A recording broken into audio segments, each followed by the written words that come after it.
Some assembly required. Buffy investigates a series of corpse disappearances that lead to a ripoff of Bride of Frankenstein. We open with Buffy in a graveyard waiting for a vampire to rise when Angel shows up, and they talk about the previous episode where she was dancing with Xander.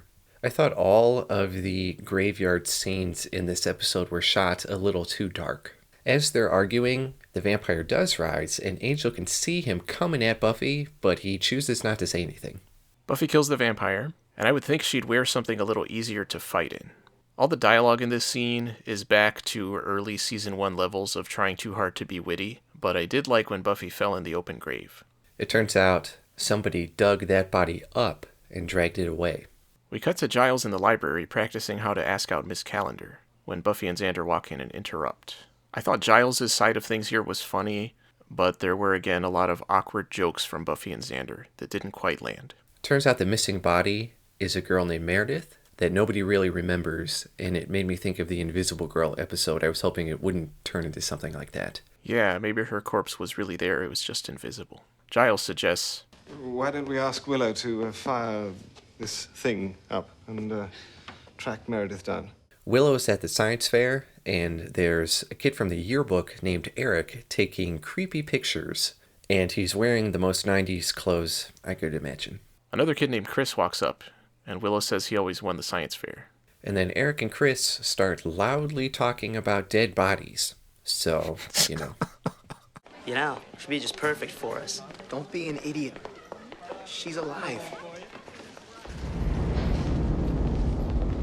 I recognized Eric from Free Willy, of all things, as some other 90s asshole, but he's also been in 3 Tarantino films, and he was also responsible for co-writing the Scott Pilgrim movie. Willow looks at Meredith. It says that Meredith and 2 other girls in the car were killed instantly. Giles suspects people may be being turned into voodoo zombies, and Buffy says, So we should see if the other girls from the accident are AWOL too. During this, Cordelia is lamenting over Daryl, a boy who died, who also happens to be Chris's brother. I would have asked Chris to help me, but then that would have brought back too many memories of Daryl. It was kind of shoehorned in, and not really funny. Agreed. Then we cut to the graveyard, where Giles and Xander are digging up a grave, while Willow and the girl with superhuman strength sit by and chat.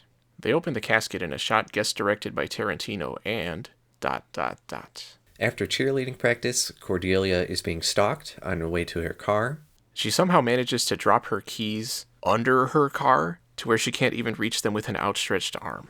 I thought that was impressive. She hides in a dumpster, and it turns out Angel's the one following her, looking for Buffy. But when Cordelia says she's at the graveyard, Angel says, She said she'd be home. Then why is he looking for her at the school? Maybe he It already... doesn't sound like... Maybe it he doesn't already... sound... I knew you were going to say that. It doesn't sound like he looked for her at home first. It sounds like he went straight to the school. It doesn't make sense. Maybe because he always finds her at school, he just assumes she no, lives at I school. don't want you to try to come up with some explanation. Just leave He looked at her house first, damn it. And then Cordelia finds a hand in the dumpster. The gang heads back to the library where they find Angel and Cordelia, and there's some really lame tension between Angel, Xander, and Buffy. They find out whoever is digging up these bodies is keeping some of the parts, but discarding others. And apparently Willow knows a bunch of people who would do that. So, yeah. What student here is going to be that well-versed in physiology? I can think of 5 or 6 guys in the science club.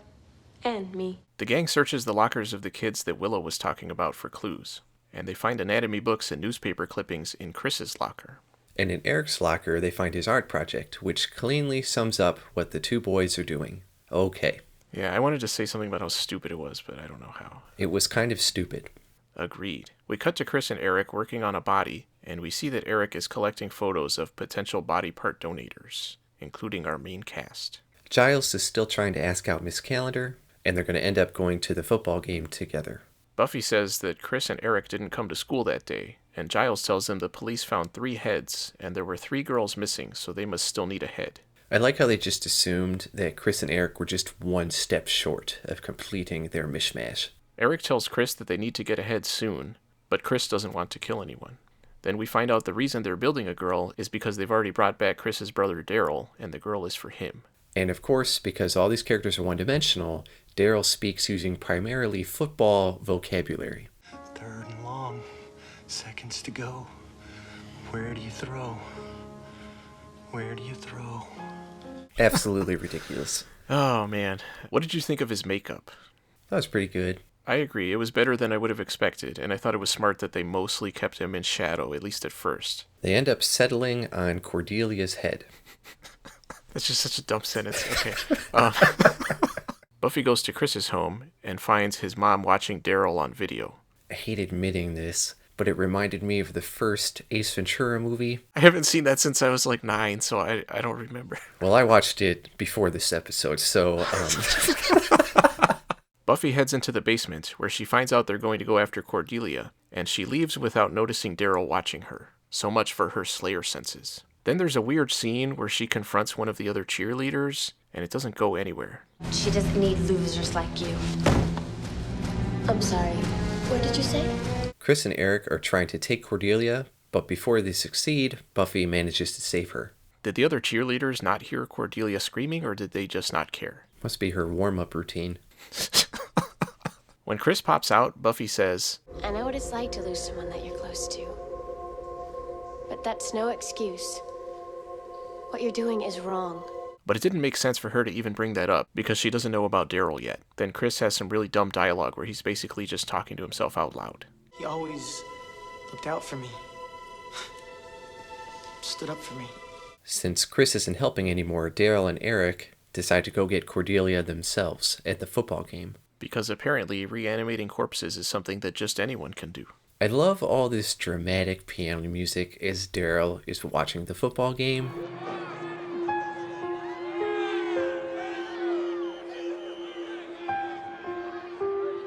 Giles and Calendar get to the game, then Willow and Xander show up and tell Giles they didn't find anything at Eric's, and for some reason they don't tell Miss Calendar what they're talking about, even though she could probably help. So Daryl, the reanimated corpse with scars all over his face, manages to show up to the football game and kidnap Cordelia without being spotted by anybody. Very impressive. Buffy gets there with Chris, and they realize that Cordelia is missing, and she finally gets him to tell her where they were working on the bodies, and she heads off, telling him to let Willow and Xander know where she's going. They're getting ready to take off Cordelia's head, and she's pretty freaked out about it. When Buffy arrives, I like how she catches the knife that Eric throws. It was cool. And then she fights Daryl, and I was a little annoyed that Daryl had superhuman strength just from being reanimated, which is typical of most shows and movies, which annoys me there too. I agree. I feel like it's a minor thing, but it does kind of bug me. I did think that, as with the previous episode, the fight was much more elaborate than the fights in Season 1. Then the others come to rescue Cordelia as a fire starts. And because the episode has to end, Daryl, who has been dead set on reanimating this girl no matter the cost, decides to not only stop attacking, but sacrifice himself because his brother weakly asks him to stop once. Yeah, it was pretty lame. Every character's little subplot gets wrapped up at the end. Angel shows up. Miss Calendar tells Giles she'll be waiting for a second date. Xander talks to Willow about how they're the only single people in the group now. And of course they don't bring up how they almost kissed in the previous episode, which still bugs me. And then Cordelia comes over to thank Xander, and it turns into a dumb joke. What a surprise. If there was anything I could ever do to... Do you mind? We're talking here. So where were we? Wondering why we never get dates. Yeah, so why do you think that is? And the episode finally ends on a shot of Daryl's grave, as if to remind us of how little any of this episode mattered. Some assembly required.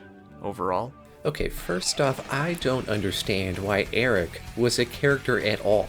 He contributed nothing. He wasn't the brains or the brawn of the operation. He was just a weird, creepy kid that was there.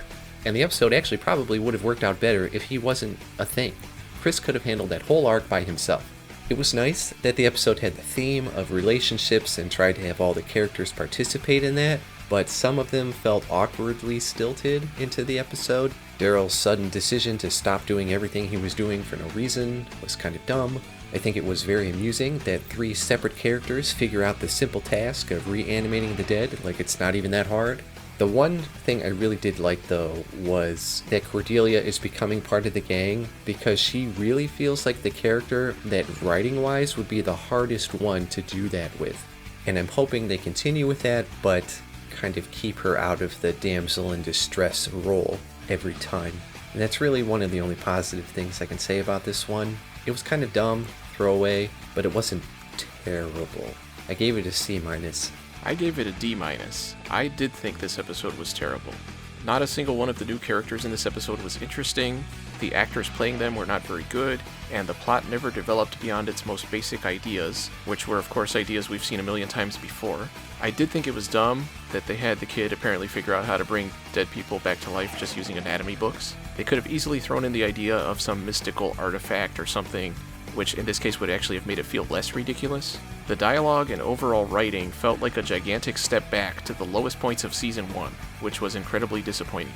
Xander especially was back to his aggressively irritating old self. I was hoping we were past that. For me, the only good things about this episode were the improved action over Season 1, although it still didn't feel very convincing, and the scenes with Giles and Miss Calendar managed to mostly pull past the bad dialogue because of their charisma. But none of that was enough to make this episode worth watching. I really hope the writing starts picking up more consistently soon.